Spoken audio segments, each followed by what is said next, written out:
है? हाथी का मतलब क्या है? हाथी? हाथी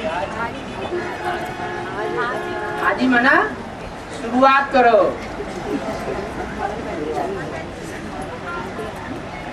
कहीं कुछ अटकाव हो, बुद्धि अटकती है ना कोई कोई बातों में, मुझान आती है ना, तो मुझान को खलास करने का प्रयास करना है। अपनी मुझान दूर होगी तो दूसरों की भी मुझान दूर कर सकेंगे।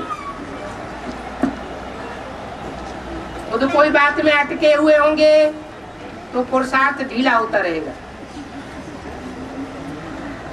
तो हाँ जी,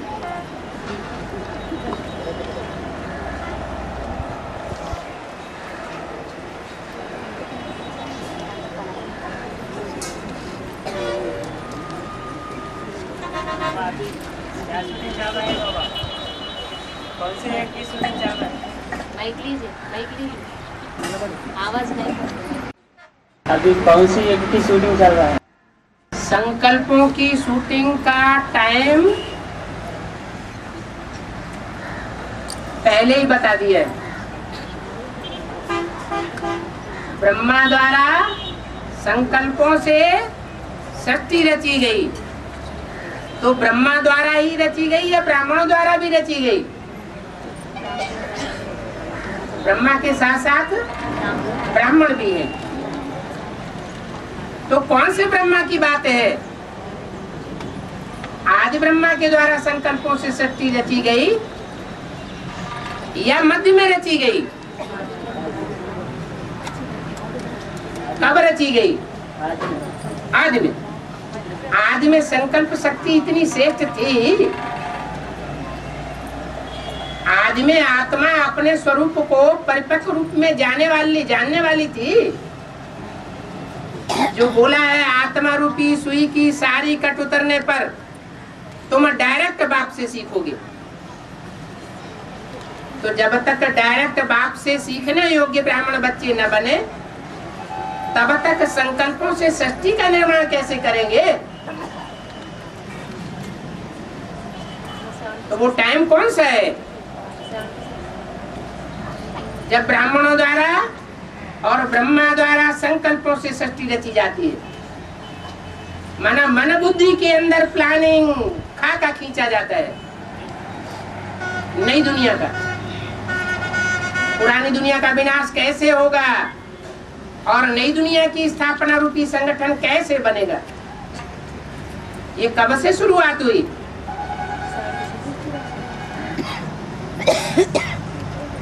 जो प्रश्न करने वाला है वो पहले बताए।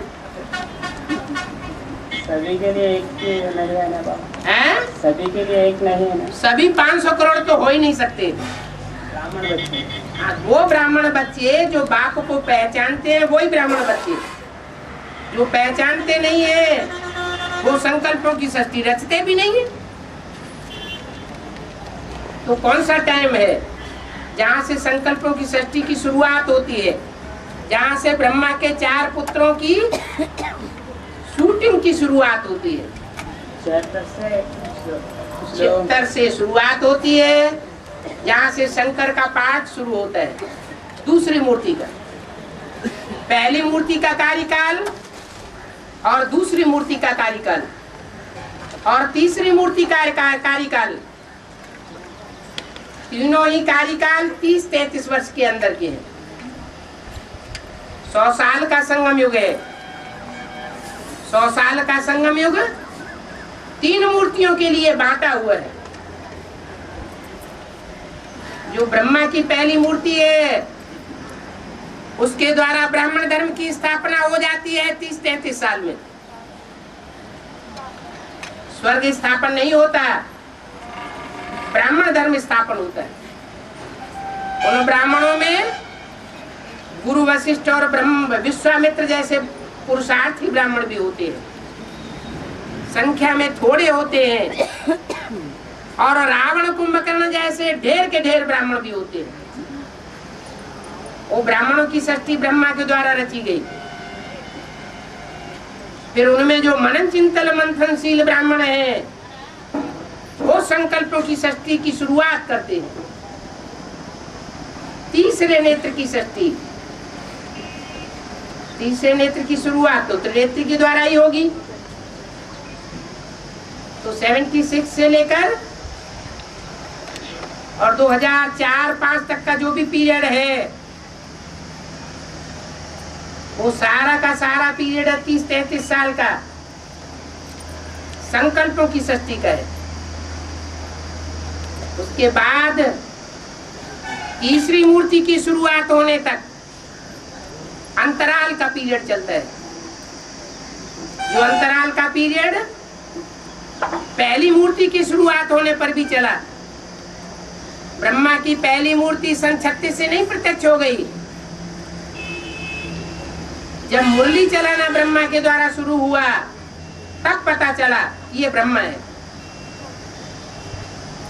ये मुरली में बोला है, ये मालूम कैसे पड़ता है कि इनमें बाप भगवान है? जब ज्ञान सुनाते हैं तो ब्रह्मा के द्वारा जब मुरली चलना शुरू हुई कराची से तो ब्रह्मा का पाठ भी प्रत्यक्ष हुआ ब्राह्मणों की दुनिया में और बाहर की दुनिया में भी प्रत्यक्षता होने लगी। 51, 52, 53 में पहले सेंटर की फाउंडेशन डाली गई कमला नगर सेंटर दिल्ली में, जिसका नाम पड़ा ब्रह्मा कुमारी ईश्वरी विश्वविद्यालय। तो ब्रह्मा कुमारी ईश्वरी विश्वविद्यालय नाम पड़ा तो जरूर ब्रह्मा भी होना चाहिए। तो ब्रह्मा की पहली मूर्ति प्रत्यक्ष हो गई। तो टाइम तो लगा ना, ब्रह्मा के शरीर छोड़ने तक 33 साल पूरे होते। ऐसे ही दूसरी मूर्ति ब्राह्मणों की दुनिया में प्रत्यक्ष होती है। कैसे प्रत्यक्ष होती है? ब्रह्मा कुमारी ईश्वरी विश्वविद्यालय दुनिया की नजरों में सामने आया तो ब्रह्मा प्रत्यक्ष हुआ। दूसरी मूर्ति कैसे प्रत्यक्ष हुई? दूसरी मूर्ति ब्राह्मणों की दुनिया में प्रत्यक्ष होती है या बाहर की दुनिया में प्रत्यक्ष होती है? ब्राह्मणों की दुनिया में प्रत्यक्ष होती है। तो ब्राह्मणों की दुनिया में दूसरी मूर्ति की शुरुआत तब होती है जब शंकर पार्टी का नाम संसार में बाला किया जाता है। ये बाप की भाषा नहीं है। Shankar party, Brahma party, Vishnu party, लेकिन जिन्होंने नाम दिया है उस नाम से काम साबित हो जाता है कि शंकर पार्टी है तो शंकर पार्टी का कोई बनाने वाला मुखिया भी है, तो दूसरी मूर्ति भी प्रत्यक्ष हो जाती है। उसका कार्यकाल भी नुदा हुआ है। ब्रह्मा के शरीर छोड़ने से लेकर 76 तक बाप की प्रत्यक्षता वर्ष तक 7-8 साल का जो पीरियड है वो अंतराल का पीरियड है। इसमें दूसरी मूर्ति प्रत्यक्ष होती है ब्राह्मणों की दुनिया के बीच। तो पहली मूर्ति का प्रत्यक्षता का अंतराल पीरियड 14 साल, दूसरी मूर्ति की प्रत्यक्षता का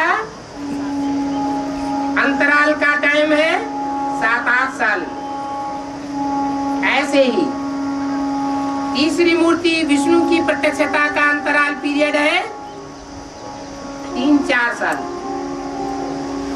तो अभी वही टाइम चल रहा है।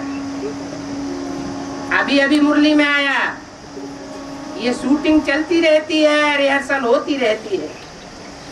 ऐसे नहीं रिहर्सल खत्म हो गई, ये संकल्पों की शूटिंग की रिहर्सल खत्म हुई। अभी विष्णु के द्वारा प्रैक्टिकल भी होना है। अभी प्रैक्टिकल में संगठन किसी को नजर नहीं आ रहा है। संगठन रूपी कोई किला नई दुनिया का देखने में आता है? नहीं आता है। लेकिन विष्णु एक ऐसी मूर्ति है जो संस्कारों का परिवर्तन करने वाली मूर्ति है, प्योरिटी की आधार है और प्योरिटी के आधार पर प्रैक्टिकल भी संपन्न होता है। तो प्रैक्टिकल संगठन संसार में नजर आवेगा, जिसको बाबा ने बोला है दुनिया का बड़े से बड़ा वंडर है 8वां वंडर संगम युगी स्वर्ग, जो बाप आकर के स्थापन करते हैं। ये तीसरी मूर्ति के द्वारा संपन्न होता है। तो कौन सा टाइम अभी चल रहा है? कौन सी रिहर्सल का पीरियड चल रहा है?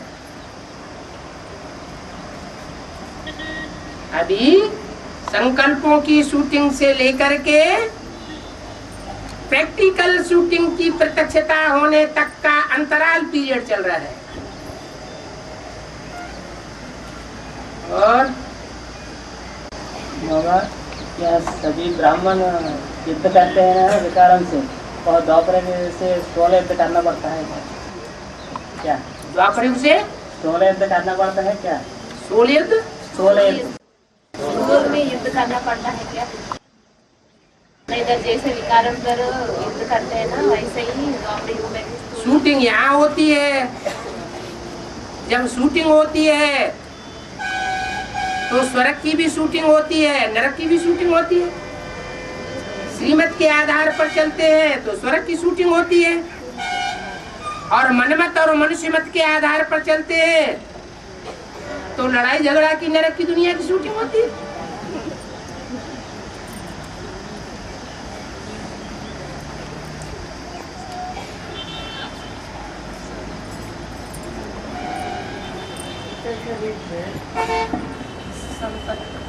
ये पढ़ाई चलता है बाबा। तो भाई पूछ रहा है टीचर के रूप में किसी समय तक चलता है। टीचर का मतलब है कि स्टूडेंट टेक्स्ट बुक हाथ में लेकर के पढ़ता है, और टीचर उस टेक्स्ट बुक में जो बात आई है उसके हिज्जे करके क्लैरिफिकेशन देता है। तो हमारा टीचर कौन है? सुप्रीम टीचर कौन है? और हमारी टेक्स्ट बुक कौन सी है? मुरली है, हमारी पद्य पोएट्री, और अव्यक्तवाणी है प्रोज। उन दोनों प्रकार की टेक्स्ट बुक को क्लैरिफाई करने वाला है शिव बाप सुप्रीम टीचर। और पढ़ाई पढ़ने वाला अव्वल नंबर स्टूडेंट कौन है? कृष्ण वाली सोल, वो अव्वल नंबर बच्चा है, जो अव्वल नंबर नई दुनिया का पत्ता बनता है। उसके लिए सारी पढ़ाई चल रही है।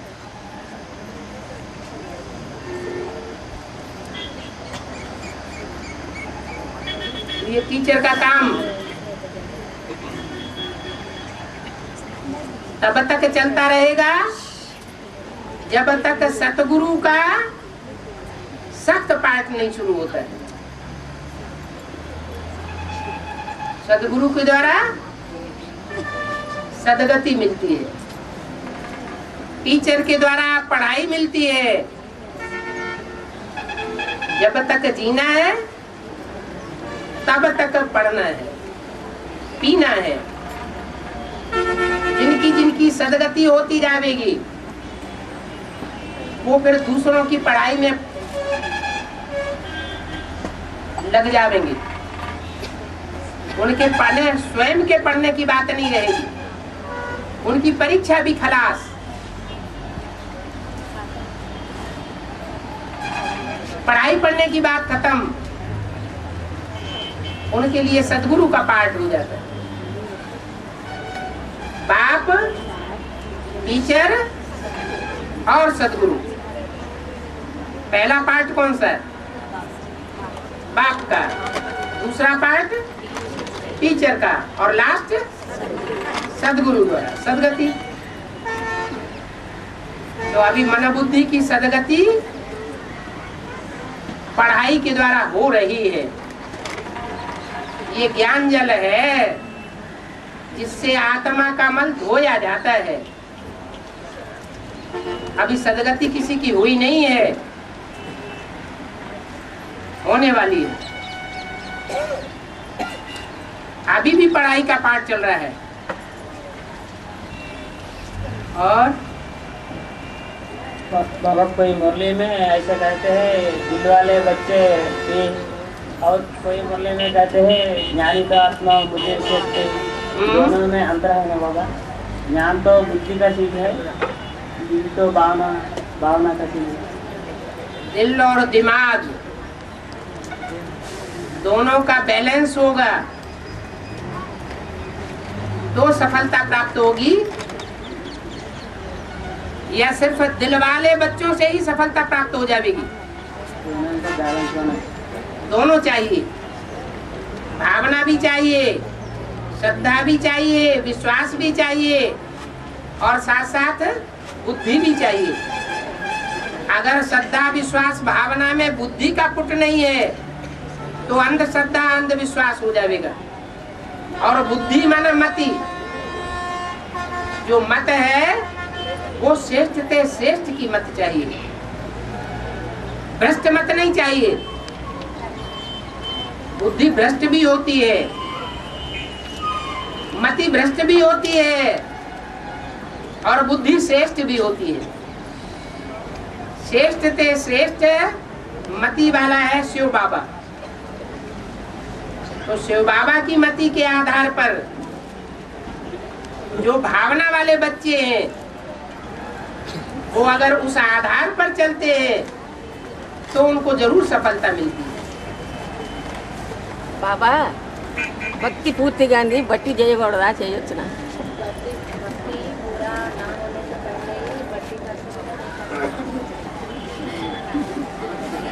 भट्टी पूरी करने का मतलब है जो 7 दिन की भट्टी है उसमें 1 दिन का जाना और 1 दिन का आना, दोनों मिलाकर के 9 दिन की भट्टी 9 महीने गर्भ में पलने वाले बच्चे की सूचक है। आत्मा जब एक जगह से शरीर छोड़ती है तब जाकर के दूसरी जगह जन्म लेती है, दूसरे बाप का बच्चा बनती है। तो एक जगह से शरीर छोड़ना माना भक्ति छूट जाना, और जब भक्ति छूटती है तो रावण के बच्चे खलास और राम के घर में जाकर के पैदा होती है। तो वहां 9 दिन उस घर में जाकर के भट्टी में पलना पड़े तब बच्चा बन के पैदा होता है। भक्ति पूरी नहीं हुई है, अधूरी भक्ति चल रही है, घंटड़ी हिलाए रहे हैं और धक्का मुक्की करके उनको भट्टी करा दी तो पूरी पैदाइश नहीं होती, पक्का बच्चा बन के पैदा नहीं होता। भक्ति भी चलती रहती है और ज्ञान भी चलता रहता है। तो बाबा ने कहा है जिनके अंदर भक्ति का संस्कार लेश मात्र भी रह जाएगा उनको शरीर छोड़ना पड़ेगा, वो फिर 4.5 लाख की लिस्ट में नहीं आवेंगे। तो घाटा होगा या फायदा होगा? विद्युत आत्माओं में भी शरीर छोड़ना पड़े। अगर भक्ति का संस्कार कोई ऐसा है जो 100% गति पर पहुंच चुका है। बाबा कोई माता है बहुत बंधन में रहते हैं, उनको भट्टी करना जरूरत है। उनकी तो घर में ही भट्टी है, जिनकी लगन लगातार लगी हुई है उनकी तो घर में ही भट्टी हो गई। बाबा से प्यार करते हैं, बाबा ऊपर नीचे होते हैं। हाँ जी। लेकिन भट्टी करने के लिए उनका पति बेचते नहीं है ना? हाँ जी। उनके लिए क्या? कोई बात नहीं, बाप को याद करें, लास्ट में उनको ऐसा मौका मिल जाएगा जैसे कराची में कन्या माताओं को मिला था। 7 तालों के अंदर जिनको बंद करके रखा गया उनको भी मौका मिल गया और वो अविनाशी भट्टी में पहुंच गई। कोई ऐसे होते हैं लोग को कंप्यूटर तक भेजा नहीं जाता है। नहीं जाता है तो अपने घर में बैठ के याद करें। तो इधर क्लास तक तो पहुँचा जा क्लास में भी नहीं जाने दिया जाता तो अपने घर में बैठ के याद करें। लेकिन बाबा आते हैं उस समय बुला सकते हैं उन लोगों को।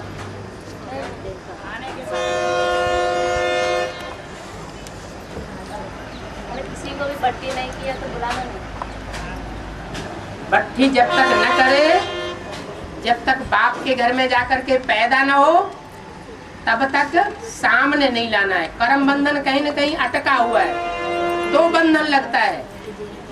जो निर्बंधन बच्चे हैं उन्होंने जरूर ऐसे कर्म किए हैं पूर्व जन्मों में, जो इस जन्म में निर्बंधन बने हैं।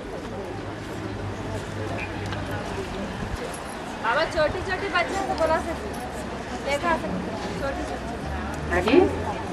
छोटी छोटी बच्चियों को लेकर आ सकते। छोटी छोटी बच्चों को लेके आ सकते हैं क्या? क्यों नहीं लेके आ सकते? ना वो बट्टी नहीं, बट्टी बिना बट्टी के। हाँ जी, छोटे बच्चे तो बट्टी नहीं कर सकते ना, नहीं ले जा सकते, तो उन लोगों को ला उनका सकते। निश्चय बुद्धि, अन्ना निश्चय बुद्धि होने की कोई मतलब ही नहीं है। 9 साल उनकी बुद्धि में तो बात बैठती नहीं है। उन्हें तो जहाँ सरेंडर कर दिया जाएगा तो सरेंडर होके बैठ जाएंगी।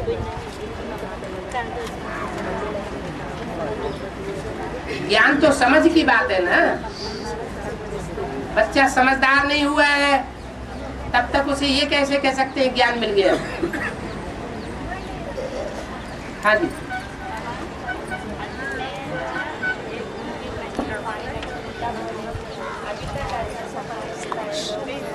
तो अभी अंत थोड़ा ही आ गया। क्यों नहीं परीक्षा होगी? ज्ञान धारण किया है तो कहाँ तक ज्ञान धारण किया है? दूसरों को सुनने सुनाने का ज्ञान धारण किया है या अपने प्रैक्टिकल जीवन में ज्ञान धारण किया है? तो वो फिर चाहे विनाश भी हो जाए तो भी अंदर रहेगा।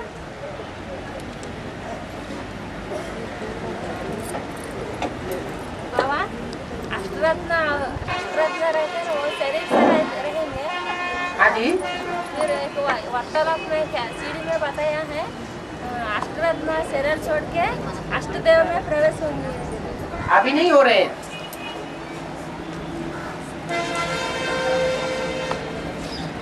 अभी भी तो ऐसा ही हो रहा है।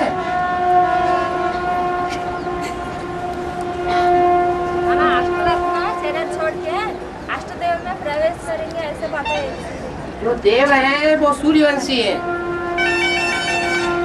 जो भी 4.5 लाख में 2.25 लाख होंगे वो सूर्यवंशी होंगे या दूसरे वंश के होंगे? तो सूर्यवंशी के होंगे वो ही रहेंगे, उनके फॉलोअर्स रहेंगे। जो दूसरे वंश के होंगे वो नहीं रहेंगे। हाँ जी, अभी अभी मुरली में चला कि बोला ना, हड़ताल भूख हड़ताल है, कुछ ना कुछ शायद पानी लेते रहेगी, भले वजन हल्का हो जाएगा। अभी मुरली में बताया ना हाँ जी, कि जो भूख हड़ताल है कुछ ना, हाँ? जो भूख हड़ताल है हाँ तो ना कुछ ना शायद पानी लेते रहेगी हाँ और भले वजन हल्का हो जाएगा। हाँ जी। इसका बेहद का अर्थ बता। शहद पानी लेते रहेंगे माने उनका वजन सिर्फ हल्का होगा, देवान कम होगा। हाँ, सिर्फ वजन कम होगा, देवान हल्का हो जाएगा। माने खाने की जरूरत नहीं। हाँ, खाना न खाने से माने जो वेद का भोजन है वो नहीं करेंगे तो थोड़ा हल्कापन आ जाएगा बस। बिना ऐसे देहदान कैसे करेंगे? अपने एक को याद करेंगे, अपने अपने जो धर्म पिताएं हैं उनमें भी बुद्धि लगाते हैं, तो एक को तो याद करते हैं कम से कम। जो किसी ने अपने धर्म के पक्के होते हैं वो किसी की बात नहीं मानते। वो करता मैंने बिल्कुल खाते ही नहीं है ना। हाँ जी, शहद लेते हैं। तो शहद में दूसरा धर्म शहद माने और क्या होता है, मक्खियाँ क्या लाती हैं, मक्खियों का निकला हुआ है। और बाबा एक मुरली में बोला है कि सीढ़ी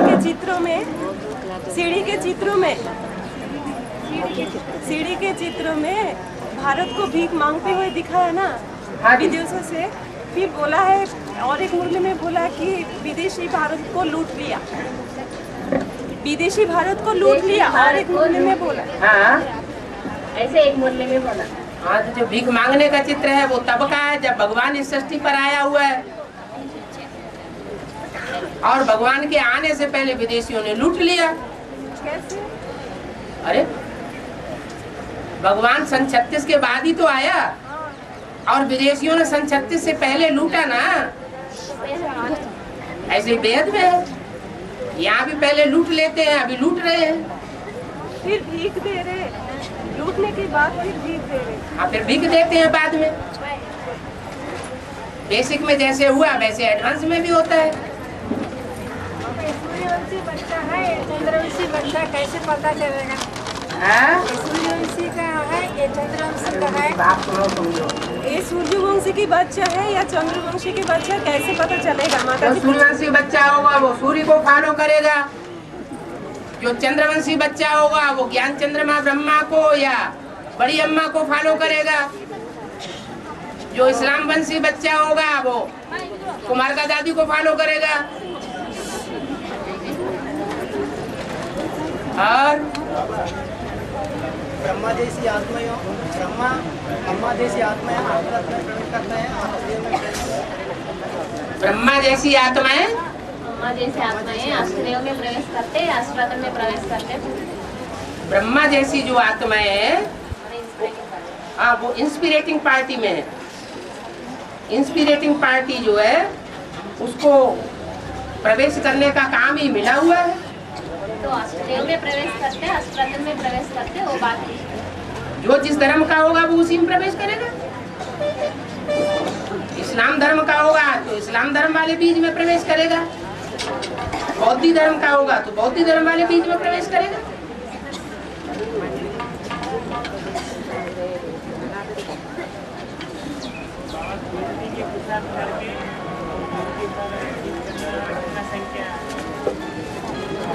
साढ़े 4 लाख सारे ही तो प्योरिटी की चीज पहनेंगे।